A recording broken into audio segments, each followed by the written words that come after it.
हाँ जी, सत श्री अकाल दोस्तों, तुहाडा स्वागत है जी साडे यूट्यूब चैनल हरीका जॉब अलर्ट ते। दोस्तों, अधीन सेवावां चोण बोर्ड ਵੱਲੋਂ एक जनतक नोटिस जारी हो गया न्यूज़पेपर ਦੇ ਵਿੱਚ, ਜਿਹਦੇ ਵਿੱਚ ਕਲਰਕ ਦੀ ਭਰਤੀ ਆਊਟ ਹੋ ਚੁੱਕੀ ਆ। ਕਲਰਕ ਦੀ ਭਰਤੀ ਜਿਹਦਾ ਇੰਤਜ਼ਾਰ ਕਾਫੀ ਨੌਜਵਾਨਾਂ ਨੂੰ ਲੰਮੇ ਸਮੇਂ ਤੋਂ ਸੀ।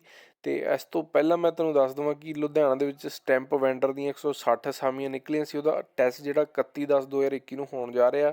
ਉਹਦੇ ਸੰਬੰਧੀ ਜਿਹੜੇ ਵੀ ਕੈਂਡੀਡੇਟ ਸਾਡੇ ਕੋਲੋਂ ਸਟੱਡੀ ਮਟੀਰੀਅਲ ਬਾਏ ਕਰਨਾ ਚਾਹੁੰਦੇ ਉਹ ਕਰ ਸਕਦੇ ਆ। WhatsApp ਨੰਬਰ ਡਿਸਕ੍ਰਿਪਸ਼ਨ ਦੇ ਵਿੱਚ ਦਿੱਤਾ ਗਿਆ। ਤੇ ਅੱਗੇ ਆਪਾਂ ਗੱਲ ਕਰਾਂਗੇ ਕਲਰਕ ਭਰਤੀ ਦੀ, ਜਿਹਦੇ ਵਿੱਚ ਕਲਰਕ ਦੀਆਂ 2374 ਪੋਸਟਾਂ ਦੋਸਤੋ। ਇਸ਼ਤਿਹਾਰ ਨੰਬਰ 17/2021। ਤਨਖਾਹ ਸਕੇਲ ਇਹਦਾ 19,900 ਰਹਿਣ ਵਾਲਾ ਹੈ। ਤੇ ਔਨਲਾਈਨ ਫਾਰਮ ਦੇ 23/10/21 ਯਾਨੀ ਕਿ ਅੱਜ ਤੋਂ ਲੈ ਕੇ 18/11/2021 ਸ਼ਾਮ 5 ਵਜੇ ਤੱਕ ਭਰੇ ਜਾਣੇ ਆ। ਅੱਗੇ ਗੱਲ ਕਰੀਏ IT ਕਲਰਕ ਦੀ, ਤਾਂ ਇਸ਼ਤਿਹਾਰ ਨੰਬਰ 18/21 ਹੈ, ਜਿਹਦੇ ਵਿੱਚ 212 ਅਸਾਮੀਆਂ। ਲੇਖਾ ਕਲਰਕ ਦੀਆਂ ਇਸ਼ਤਿਹਾਰ ਨੰਬਰ 19/2021, ਜਿਹਦੇ ਵਿੱਚ 203 ਅਸਾਮੀਆਂ ਦੋਸਤੋ। ਤਨਖਾਹ ਸਕੇਲ 19,900 ਇਹਨਾਂ ਦੇ ਵੀ ਜਿਹੜੇ ਔਨਲਾਈਨ ਫਾਰਮ ਹੈ 23/10/21 ਤੋਂ 15/11/21 ਸ਼ਾਮ 5 ਵਜੇ ਤੱਕ ਭਰੇ ਜਾਣੇ ਆ। ਤੇ ਜਦੋਂ ਵੀ ਇਹਦਾ ਡਿਟੇਲ ਨੋਟੀਫਿਕੇਸ਼ਨ ਵੈਬਸਾਈਟ 'ਤੇ ਆਊਟ ਹੁੰਦਾ ਤਾਂ ਉਹ ਜ਼ਰੂਰ ਤੁਹਾਡੇ ਤੱਕ ਵੀਡੀਓ ਇੱਕ ਹੋਰ ਲੈ ਕੇ ਆਵਾਂਗੇ। ਫਿਲਹਾਲ ਦੇ ਲਈ ਦੱਸ ਦਈਏ ਕਿ ਟਾਈਪਿੰਗ ਬੇਸਡ ਇਹ ਪੋਸਟਾਂ ਨੇ।